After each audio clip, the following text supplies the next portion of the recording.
Welcome to Drumbeats, the must-listen-to podcast which explains why Indigenous partnerships are the key to securing successful outcomes in natural resource and infrastructure investment in Canada. I'm Mark McNack, and my co-host Robert Brandt and I are joined today by Clint Davis, the CEO of Cedar Leaf Capital, Canada's first majority Indigenous-owned investment dealer. He's an Inuk from Labrador and a beneficiary under the Labrador-Inuit Land Claim Agreement. He continues to play a major role in opening doors for Indigenous people, businesses, and communities in capital markets. He has been at the forefront of this effort, helping to create new financial opportunities for the Indigenous nations. Join us as we explore how these critical conversations are reshaping economic development across Canada. Clint Davis, CEO of Cedar Leaf Capital. Thanks for joining us. It's a real pleasure to be here. Great to have you here. Thank you for taking the time. Oh, I'm excited. This is going to be a great conversation, I think. You've worn so many hats over the years. There's a lot to get into and only a short amount of time. But to start with, I'd love to hear a bit about your personal story and your background, where you grew up and how you ended up at Cedar Leaf. So I'm Inuk from Labrador. I was born and raised in Goose Bay, which was a little town that was built effectively by the Americans after World War II because of its strategic location in terms of national and international security. My mom was quite young when she had me, so I was raised by my grandparents. And my grandfather was a hunter and a fisherman and a trapper. And my grandmother raised 9 kids, although she called me her 10th. And so when I was young, they decided to go back to the Cartwright area to our fishing cabin. And that's where they would do inshore fishing for salmon, trout, etc.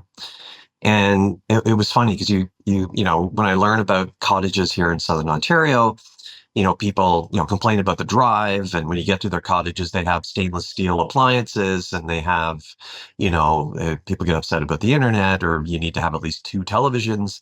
So I would like to tell people when we went to our cabin, there was no running water, no electricity, no roads, nothing. It's footpaths and so on.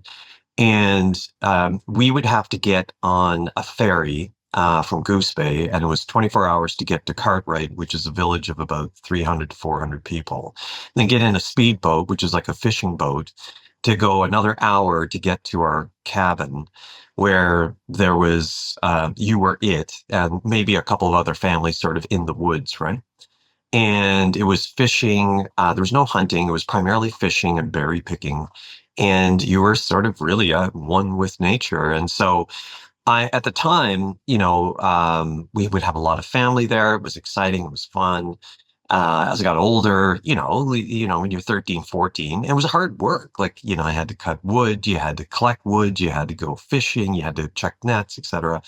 And so I actually wanted to stay home in Goose Bay because I just wanted to hang with my friends. But as I got older, I realized what an opportunity that was and how blessed I was to have a hint of what it was like to be exposed to culture and to be exposed to traditional activities like fishing and to learn from my grandparents and from my aunts and uncles. And so it was quite incredible.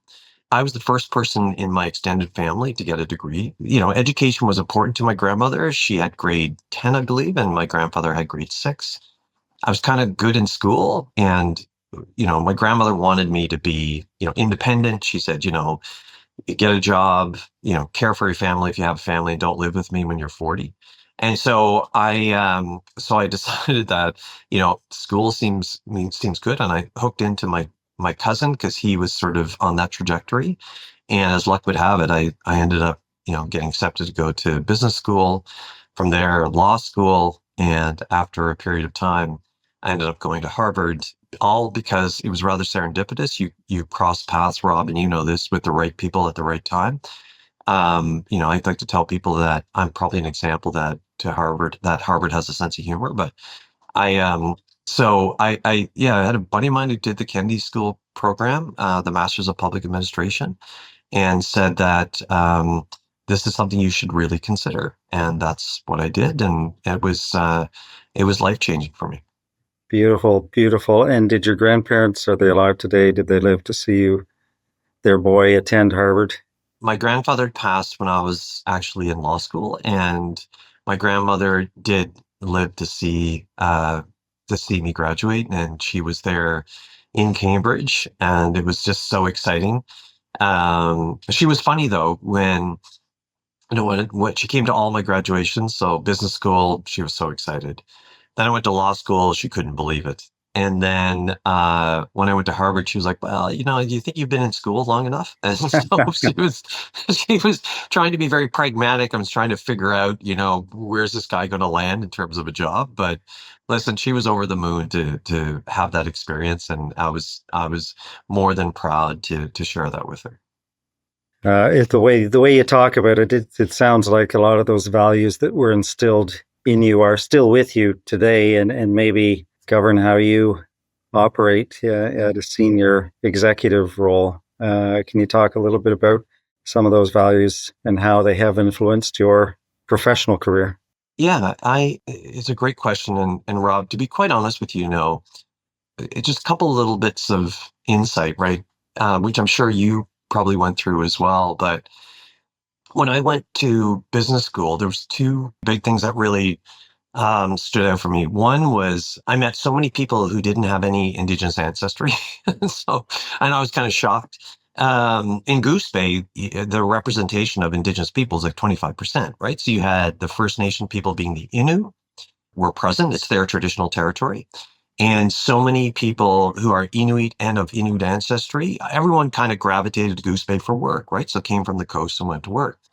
And so it was just so prevalent in our schools and with families and so you just kind of that was our normal, right? We didn't sort of think of it as being different or unique. Or so I couldn't believe how many people actually didn't have Indigenous ancestry, on my residence floor at Acadia University. The other thing that was quite shocking, and this is the stuff I think helps drive my values, but was how many people were sort of set on the path to go to business school and then go to law school. And so I never sort of thought, well, I knew I would get a job. I never thought in the early days that, university was going to be a serious consideration. It was only until I got to kind of high school that it became serious. And it was just, it blew me away that so many kids had parents who, this was their path and that was kind of set out for them. And so I just, I admire that. I was a bit shocking, but it was kind of an eye-opening experience for me. I think on the value side, in terms of my own personal experience and how that drives me in the roles I've been a part of, I think a couple of things is one, taking time to stop and learn, right? And to be excited about that opportunity around continuous learning. And, when I was around my family and my grandparents and effectively they were living off the land to a certain degree. Obviously, I didn't know the answers and I didn't know what I was doing at the time. So it was really trying to get that learning about how you do certain things when you're in that type of environment. The other piece is, I think, this recognition of the value of the land and, being very conscientious about the business that you do and any of its impact kind of on the land and understanding how, frankly, synonymous the land is with, Indigenous people in this community, right? And so I think those are some of the key values that sort of drive me in terms of my own leadership and in different executive roles that I've had. And you've held some high profile roles, very senior management roles in your career prior to Cedar Leaf. Do you want to talk a little bit about some of those? My career hasn't been linear, right? It's been kind of really almost squiggly, I suppose. And I wouldn't have changed it for the world. I think it sort of helps to build me to where I am today. So one was I was a senior advisor to two different cabinet ministers at a time when there was really a push for Indigenous, sovereignty recognition, Indigenous participation in projects. One of the most exciting roles I've had was I was the Northern Advisor to the Minister of Indigenous and Northern Affairs. And we were, in the three territories, and the territories at the time were really doing a lot around, that's when the diamond mines were coming on stream, and there was devolution that was being talked about. So greater levels of governance activities by the Northwest Territories, and the resolution of land claims in the Yukon. And at the time, in the late 90s, Nunavut was just created as well. So it was just a really exciting time in the North. And I always thought that the North was a window into Indigenous reconciliation, because you had again, a very high percentage of Indigenous people who live and work in the North.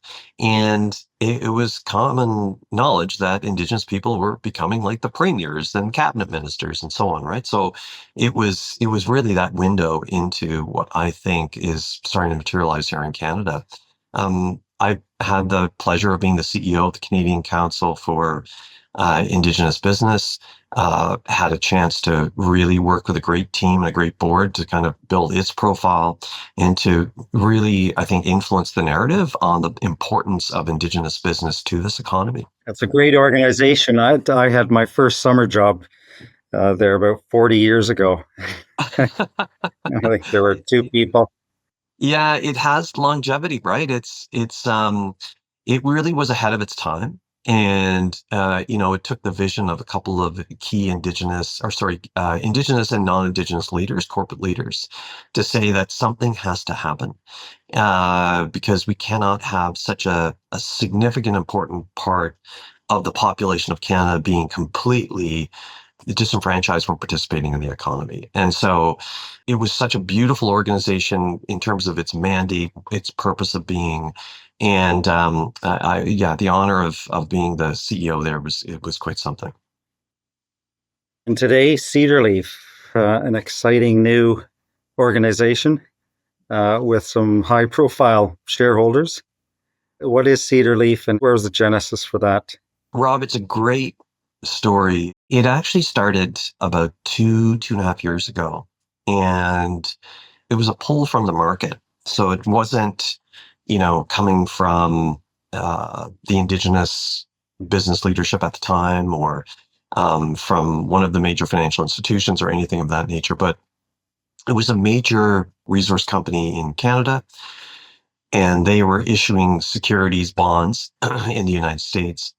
And in the US, you actually have a really quite a decent, growing, robust ecosystem of investment dealers that have unique ownership.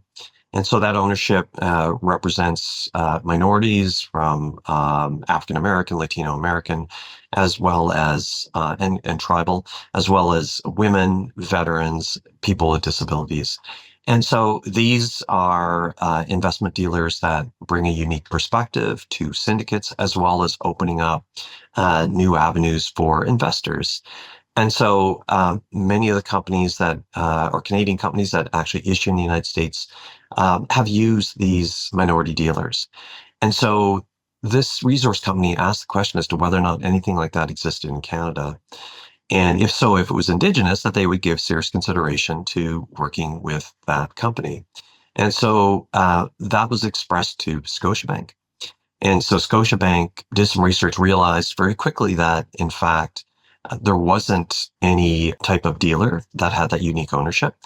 And they thought to themselves that what we should be looking at is in alignment with reconciliation, that we should stand one up so that we can provide it with the necessary footing, foundation, and so that ultimately you'd have a 100% Indigenous-owned and controlled investment dealer.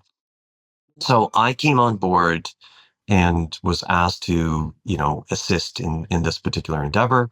They had, made a number of really great strides. And so I came in to do two things. One was to assist with the application process and to help kind of run it through their internal approvals, and then ultimately get it to the regulator, but also to identify the right Indigenous partners. And so, as you know, like, what you want to do for a company like this is because it's new, because it's a unique type of industry, what you want to do is you want to have the right partners, and have a small number of partners initially, and potentially there's the opportunity to expand. And so One of the things, because of the commercial sensitivity to this, everything was done under the guise of an NDA. And the advice I gave, and that was the path we actually took, was to say, look, the partners should be community-based partners, so there'd be no question whatsoever regarding indigeneity, et cetera. Those community partners should have a relationship with Scotiabank because, again, the commercial sensitivity, you want to have that established relationship so you can open up the conversation to talk about the opportunity. They should have their own business track record, strong business and financial leadership, and that they actually have capital. You need capital to participate in business activities. And so we went through the process and we identified a list, and we were so excited that when we reached out to those shareholders, there was a little bit of education that was required because an investment dealer itself is quite unique. And once they saw the value, where Cedar Leaf itself is the first Indigenous majority-owned investment dealer, meaning that we have a focus on debt capital markets at this time, in particular trying to earn our way into syndicates of investment-grade securities issued by corporations and governments in this country. I see you've had some success already. You've been in a couple of syndicates, at least, in your brief life as a company. Yes, we have. We have participated in 3 transactions right now. One was a transaction with Scotiabank. The other was, the third largest pension fund in the world, being CPPIB, which is extremely exciting. And those were retention bonds. And then also on the same day that transaction was happening, we also participated with the government of Alberta, being the first provincial government as well. And so, Rob, we've had 150 meetings over a span of about 4 to 5 months, where we've been getting in front of issuers, so corporations and governments, as well as investors, institutional investors, to talk about Cedar Leaf, why it's important, the value that we can bring, and frankly, the potential growth for the Indigenous market as it pertains specifically to participation in capital markets and their participation in medium to large scale projects.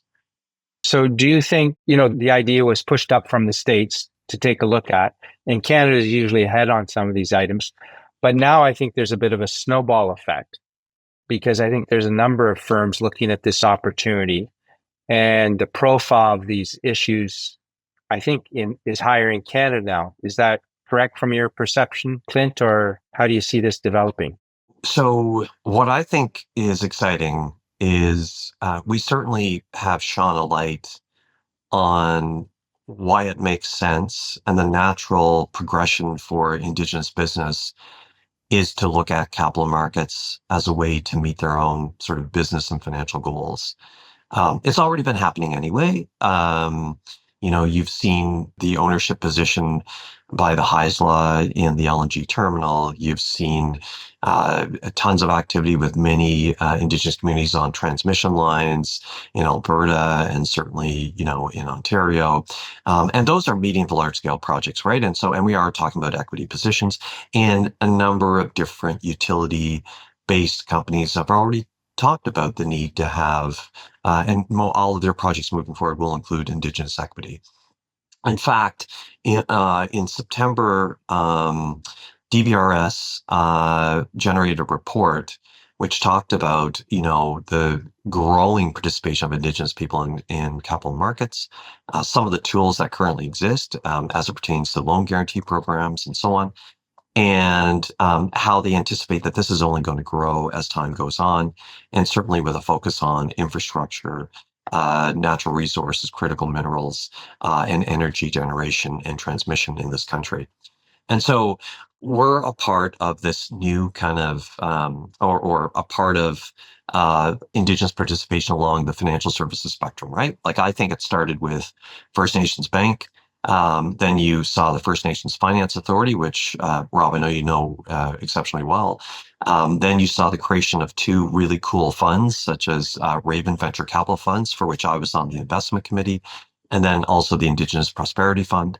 And then now you have, the opening up of Cedar Leaf Capital and the only investment dealer in this country. So there's still a lot of talk, and the two of you would know this, around how do we create Indigenous infrastructure funds to be able to provide that necessary capital to meet the infrastructure goals of communities, which, according to the Assembly First Nations, is around $650 billion infrastructure gap, right? So I think the attention of some of those transactions that we've done, there's still a lot of work for us to do. Our commitment to ensuring that we have Indigenous young people who see capital markets as a great opportunity, and our focus on creating value for our shareholders. I think it all culminates in something that's changing the conversation and the narrative here in Canada. Yes.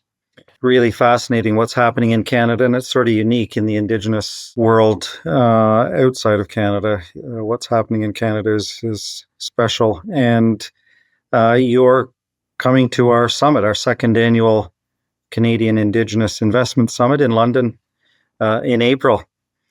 Talk about Cedar Leaf and some of the other issues facing the Indigenous economy.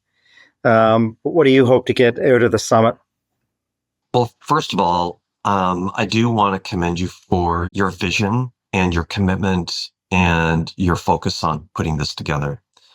I think when it comes to tapping into capital, tapping into investor interest, it doesn't make sense for us to solely focus on a domestic market, but you need to look at investors from across the world.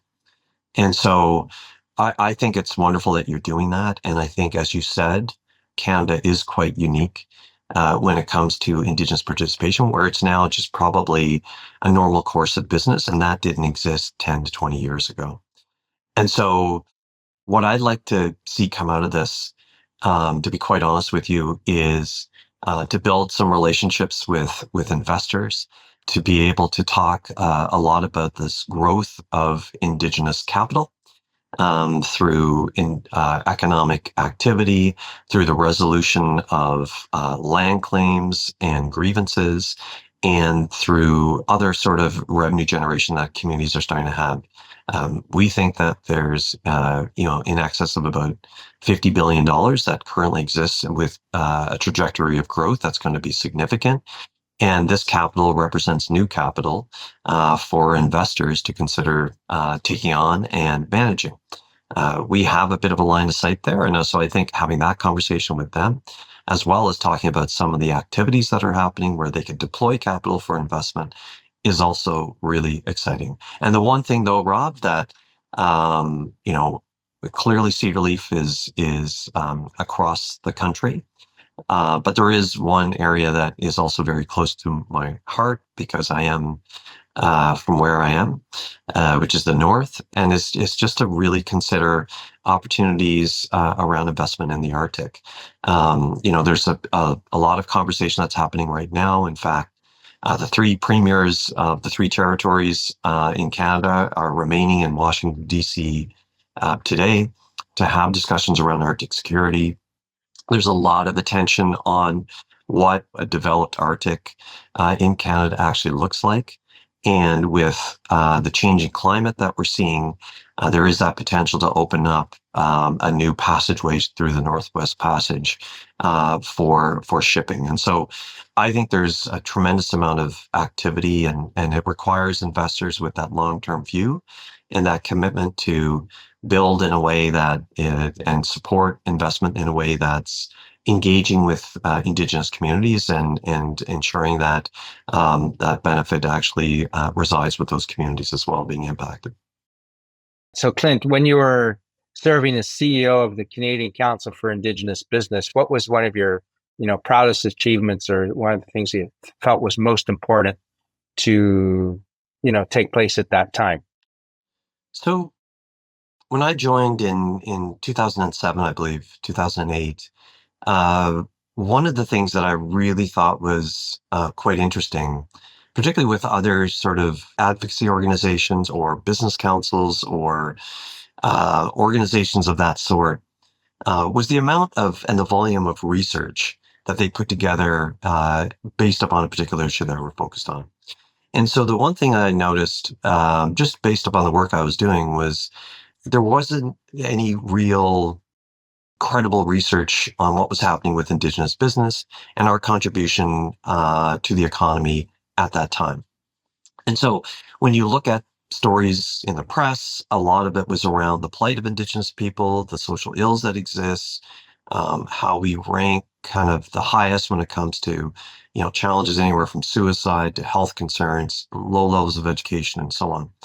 Those are all real. Those are all significant. But there was also another story that we wanted to kind of tell and hopefully influence the narrative in that way. And so we started focusing on the business activity of Indigenous businesses. And the one thing we wanted to do was really focus on the size of the Indigenous market. When I worked with a large bank, when people would ask me, how big is this market? And I would say it's big. And they'd ask me, well, how big? And I'd say, I have no idea, but it's big. And so it would have been nice to be able to point to a number. And we worked with other experts who are economists and put together the size of the Indigenous economy. And at the time, it was $24 billion a year when you take into account the spending power of Indigenous people, businesses, and the discretionary funding of Indigenous governments. And that was going to grow to 32 billion over the next 5 years. And so what we wanted to demonstrate, because we heard messaging coming from Ottawa about, with the $18 billion that we, put out to Indigenous communities on an annual basis with government funding, what are we getting back for that money? And this was proof that Indigenous people were net contributors to the economy at that moment, which we are still now today. So we're net contributors. And so when we took that information and started going to various provinces, some of the Indigenous leaders were shocked the amount of influence they had on their respective provincial economies. And it was quite significant. And the wonderful thing that was coming from this was how CCIB has continued to do that and to start really slicing and dicing. And believe me, like once I left, we did a number of really great reports, but wow, like JP Gladue and now Tabitha Bull have taken it to the next level where they are considered experts in the world on Indigenous economic research. And you've also seen the growth of other areas. The National Indigenous Economic Development Board is doing remarkable work around that space. Carol Ann Hilton is doing also remarkable work. Some really great books have been written by her about, the real opportunity that exists and the potential that's happening with some of these businesses. And so our participation right now in the economy is significant. We are net contributors. And just imagine as we continue to walk down this road with greater participation in some of these projects that we're actually building Canada, that we are going to be such significant contributors to the economy. We'll only grow the economy at the same time. And so that's one of my most thrilling contributions to CCIB. And I'm just so happy and so excited to see so many people who kind of take it and doing a way better job than I ever did. That is exciting. I think one of the other things that you talked about, we're speaking about the Arctic, and Canadians always think of themselves as a northern nation. But most of the population, as we all know, is down thin blue along the southern border. And Scandinavia, they're northern nations, but it's completely different experience. But I think what's going to happen now with the focus on the Arctic and the Indigenous people actually have a seat at the table and a voice. This is the best time in the world if the Arctic was ever going to be developed, because the people who live there and know how to grow that community and land for the benefit of all Canadians are actually driving it, people such as yourself. And that will give Canada a completely different perspective than if this had happened 50 years ago. Mark, I think you're absolutely right. And I think that's an incredibly accurate observation of Canada's incredibly undeveloped Arctic. As Natan Obed, who's the president of the Inuit Kanatami, which is the national Inuit organization, to quote him, what he loves to say is that, Canada isn't built yet. So Canada's landmass represents 25% of the global Arctic region, which is on top of the world. And that region also has its own economy, or you can measure its economy. And that economy is anywhere from $200 to $300 billion USD a year. We have 25% of the land mass, yet we contribute less than 2% to that global economy, or represent less than 2%. And we also represent three territories represent less than 1% to Canada's GDP.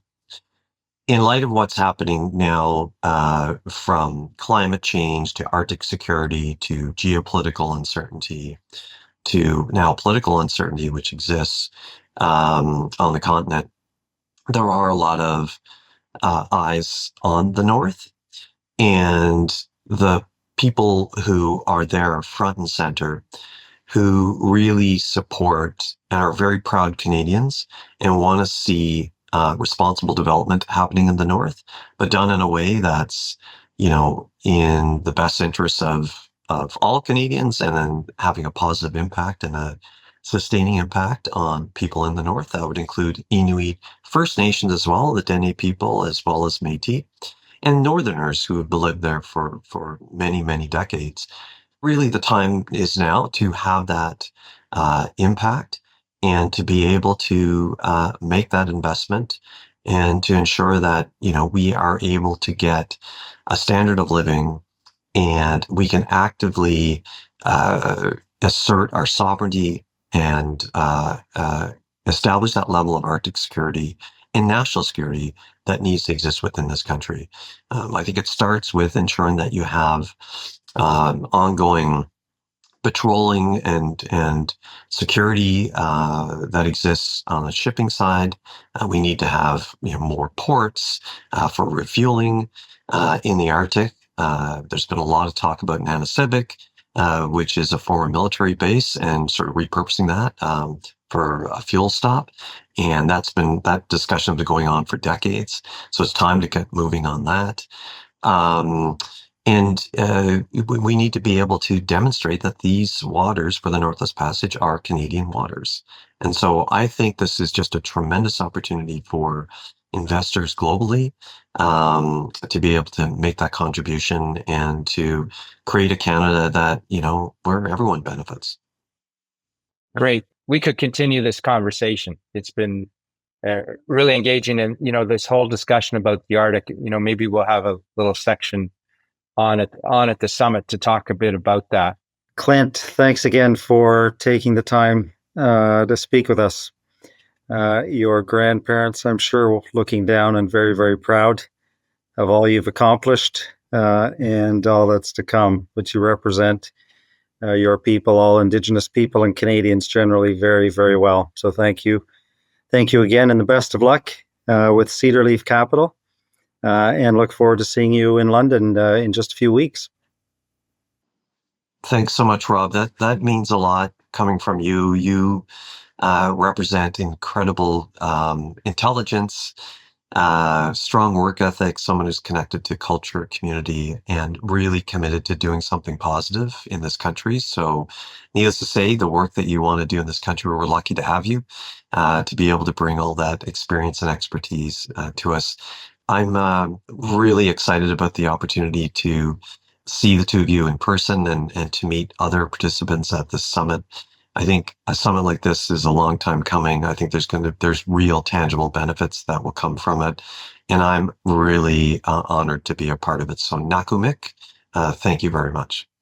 Thank you. And Niawan, thank you. Thank you to Clint Davis for sharing his insights with us. And thank you for viewing and listening.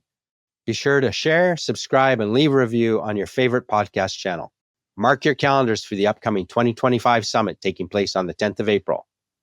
Thanks for listening to Drumbeats. Until next time.